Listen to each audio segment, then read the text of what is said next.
A persistent phone call woke Natalie up at 8 a.m. It was an unknown number.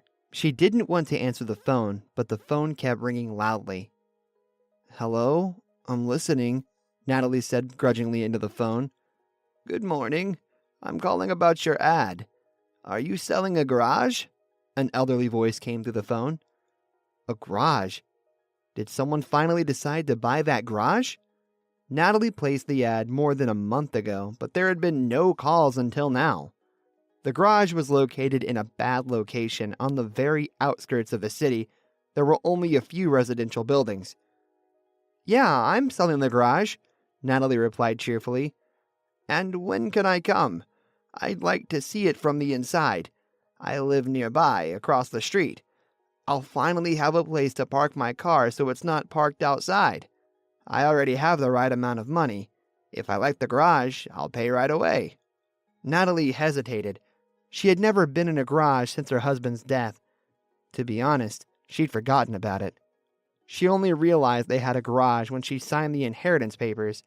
The last time she entered it was about 13 years ago. Right, a year after her son was born. And then they moved to another neighborhood. In the new neighborhood, her husband was parking a car in the parking lot and was going to sell the garage. But they never sold the garage. About 7 years ago, Natalie thought about the garage. She wanted to take some old stuff from the apartment to the garage. Her husband Robert had yelled at her then, though he was a calm and peaceful man and hardly ever raised his voice. "No! I'm not going to let you store some junk from the apartment in my garage. I actually keep my work tools there and process photos. Don't clutter up the garage with your unnecessary stuff. Isn't a 3-bedroom apartment in a country house enough for you? The garage is my territory." Natalie was a little shocked at her husband's reaction. She knew Robert was into photography, but she thought he had long since given it up, as he hadn't brought any new photos lately. But she paid no attention to it and forgot the incident. A couple more years later, Natalie offered to rent out the garage. Her coworker was looking for a garage in that neighborhood. Robert became furious again. "Forget about that garage once and for all, okay? Don't even think about it. The garage doesn't exist for you." "Okay, fine, but why are you so nervous?" Robert didn't say anything and went to the bedroom, slamming the door loudly. Natalie didn't ask about the garage ever again. She didn't want to make her complicated relationship with her husband even worse. The woman knew Robert had never loved her. He was a tall, handsome, attractive man. He made good money as a chief engineer in a big construction company, and Natalie was an ordinary girl. Average height, average build, pretty face. But she wasn't a bright and attractive girl. She was just an average girl. However, she also made good money. Natalie worked as an economist for a well-known bank. Work was a real joy for her because she didn't have any personal life until she was 27. She and Robert met by chance. Natalie's grocery bag broke in the middle of the street. Robert came over, helped her pack everything up, and drove Natalie home. They started a relationship.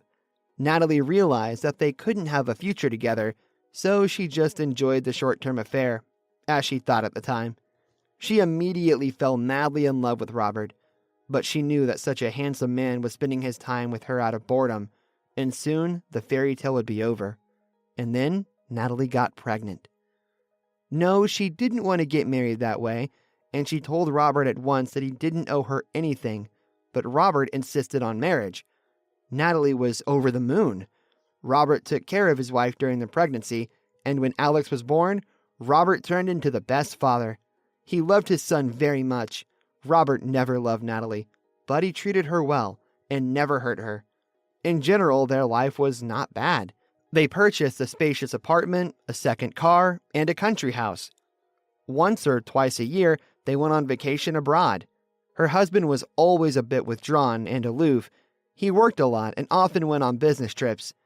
Sometimes it seemed to Natalie that they still lived together only because of their son, but she was happy anyway. And then tragedy happened. Robert died on a construction site.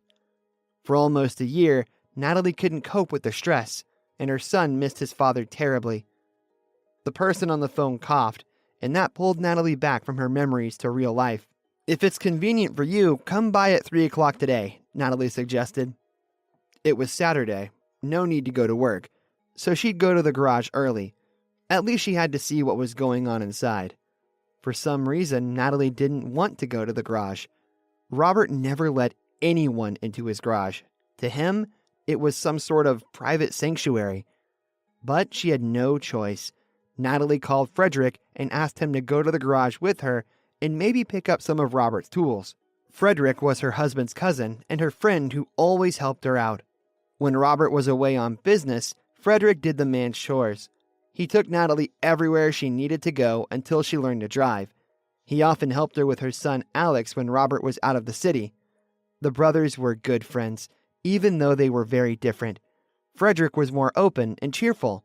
Natalie always wondered why he wasn't married yet, but Frederick only joked about it. At 2 o'clock, Frederick and Natalie approached the garage. Frederick opened the gate. "Okay, where's the light switch?" he muttered. A bright light bulb under the ceiling flashed on. "Oh my God! What is that?" Natalie cried out. All the walls of the garage were covered with photos, large and small, framed and unframed. All the photos showed a blonde beauty who looked like a foreign fashion model and a little girl. First, an infant, then an older child. The photographer was capturing each stage of the girls growing up. Frederick continued to press some switches. The overhead light turned off, and a special light began to illuminate, highlighting all the photos one by one. In one picture, a beautiful girl was twirling barefoot in the rain, her thin sundress following every curve of her body. In another picture, she is somewhere on the beach, her blonde curls scattered over her tan shoulders. Another photo shows her in a formal dress with a glass of champagne in her hand. And now, wearing the same dress, she is sitting at a table in a restaurant. With Robert, Natalie's husband. Another photo shocked Natalie. That blonde girl is standing outside the maternity hospital with a huge bouquet of flowers, while Robert is holding a baby in his arms, smiling. Here's the girl's birthday. She must be about 3 years old. Cake, balloons, guests, and Robert is here too, hugging the blonde girl and laughing happily. In the next photo, the girl is about 5 years old. She and Robert are playing in a pile of fall leaves. Frederick had already turned off the backlight and turned the overhead light back on, but Natalie still felt as if the pictures were flashing before her eyes in painful flashes. She covered her face with her hands, trying to hold back a scream or a moan. It hurt and offended the woman. The pain was unbearable. Her pain from her husband's death was now compounded by the bitter resentment of his betrayal. But still, she had loved him until the last day. She was always jealous but never showed it, so as to not offend Robert with her distrust. But Robert never really gave her any reason to be jealous, except that he had too many business trips, so there were no business trips. Robert traveled to see them all the time. Frederick tried to put his arm around Natalie's shoulders, but she dropped his arm. "You knew! You knew about this!" she shouted angrily. Tears were rolling down her face. "No, Natalie, I didn't know anything. I swear. I wouldn't hide such a thing from you. I swear to you, I had no idea. You know Robert was always withdrawn and never said anything." "Okay, I'm sorry. It's just that this whole thing is like a nightmare," Natalie said. In the far corner of the garage was something like an office with a desk, chairs, and cabinets. Natalie walked over to the cabinet and started opening the drawers. There were several different cameras and a folder with copies of documents. A copy of the birth certificate of the girl. Her name was Vanessa. The document stated that the girl's father was Robert and her mother was someone named Julia. Natalie felt the sharp pain again. So she really is his daughter. There was also a certificate of ownership for an apartment in another city. Vanessa was the owner of the apartment. In the car papers, Julia owned the car. Apparently, Robert bought the apartment and the car for them. Natalie sat down in the chair and covered her face with her hands. She still couldn't believe that her husband had a second family. It took her 2 weeks to come to her senses. Frederick comforted her as best as he could and tried to be there for her. But Natalie just wanted to be alone. She was calm only in the moments when her son saw her. She didn't want to upset the child, but inside her, everything was burning with pain. Every night she sobbed into her pillow from the unbearable pain of betrayal.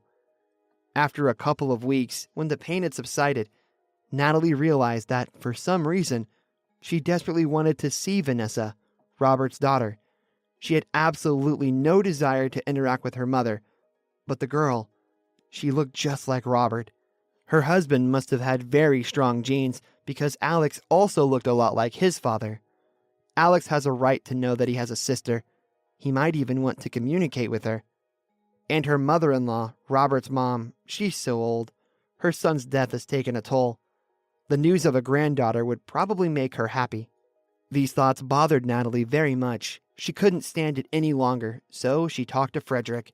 Together, they decided to go to the city where Robert's mistress lived with her daughter. The apartment papers contained an address, so that's where they went. A young guy opened the door. He said that he had rented this apartment a couple of months ago. As far as he knew, the apartment's owner's name was Julia, but she had moved abroad. She only left her phone number and the number of the bank account where he had to transfer the money for the rent.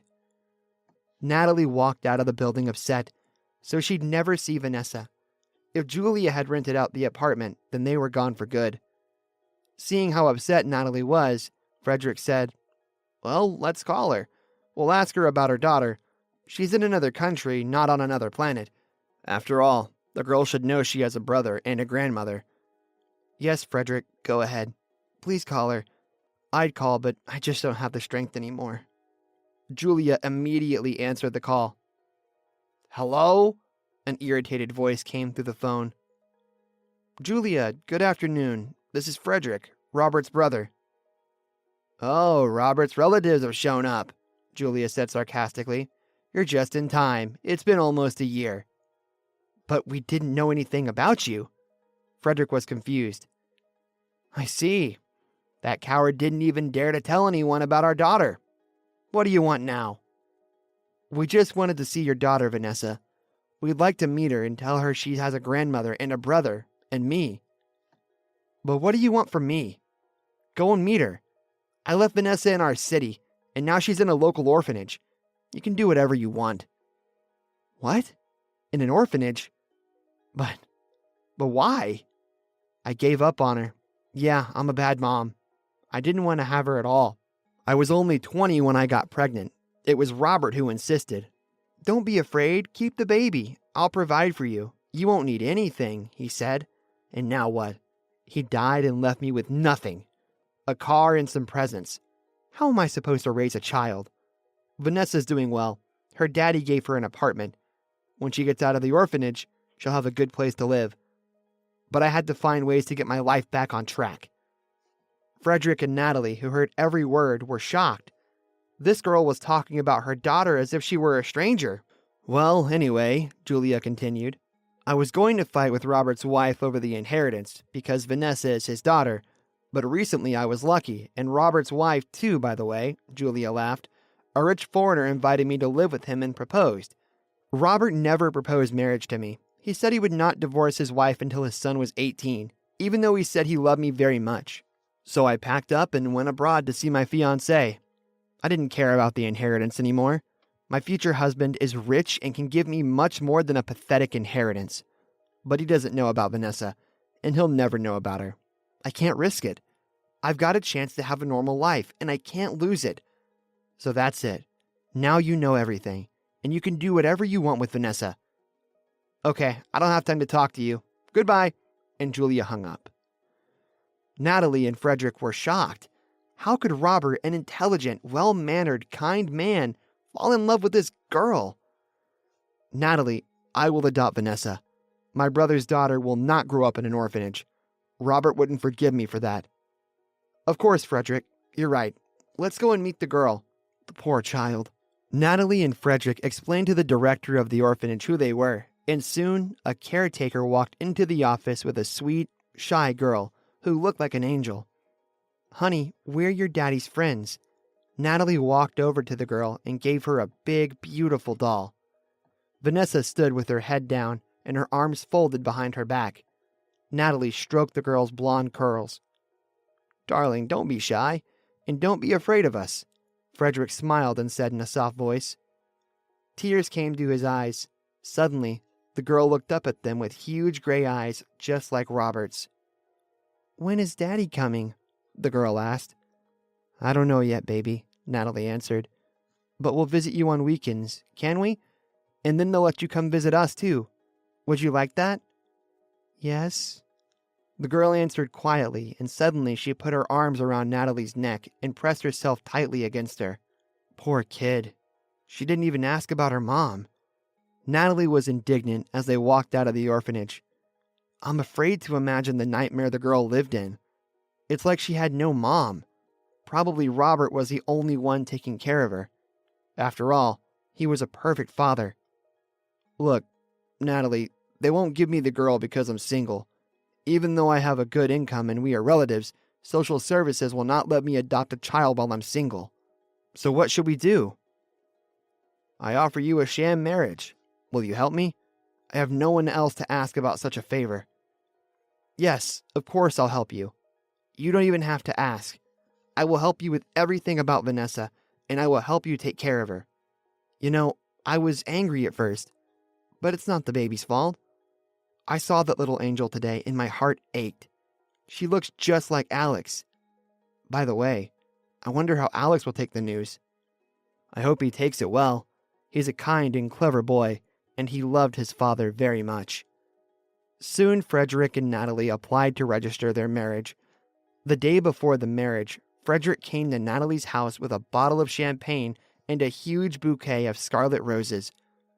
It was late in the evening. Alex was at his grandmother's that night, and Natalie was reading a book in her pajamas. Frederick, are you okay? Did something happen? Natalie noticed that Frederick was a little drunk. Natalie, bring the glasses. Let's celebrate our wedding. But we haven't had a wedding yet, Natalie laughed. Well, then let's celebrate the engagement. Here, take it. It's for you. Frederick took a red velvet box out of his pocket. Natalie opened it and saw a beautiful ring with many small diamonds. Frederick, what is this? What for? I just wanted to propose to you, in the proper way. Well, you know, it's unnecessary for a sham marriage. Natalie, maybe I don't want our marriage to be a sham. Don't you understand anything? Haven't you noticed anything in all these years? Frederick, what are you talking about?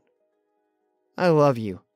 I loved you at first sight, but I knew I didn't have any chance. You're beautiful, he's handsome, but I'm just an ordinary guy, a fun-loving guy. Not like Robert, but he's a fool. How could he cheat on a woman like you? Frederick, I don't know what to tell you. I didn't expect. I didn't know. Natalie was confused, but she was insanely pleased that Frederick thought she was beautiful. She couldn't even believe it. Okay, Natalie, I think I better go. I thought you knew about my feelings and maybe I had a chance. But I understand. A woman like you would never be interested in a guy like me. But it's okay. I won't bother you, and I'm sorry. Frederick walked out, lowering his eyes. Natalie didn't even have time to say anything. Natalie and Frederick got married, and a few weeks later, they picked Vanessa up from the orphanage. Her brother Alex and her grandmother were already waiting for her. Now the girl would have a loving family. A year later, Frederick, Natalie, Alex, and Vanessa were moving into a spacious house in the suburbs. Robert dreamed of his children living in a large house outside of the city, enjoying the fresh air and beautiful nature, and his dreams came true. And Frederick and Natalie were opening a new page in their lives because their sham marriage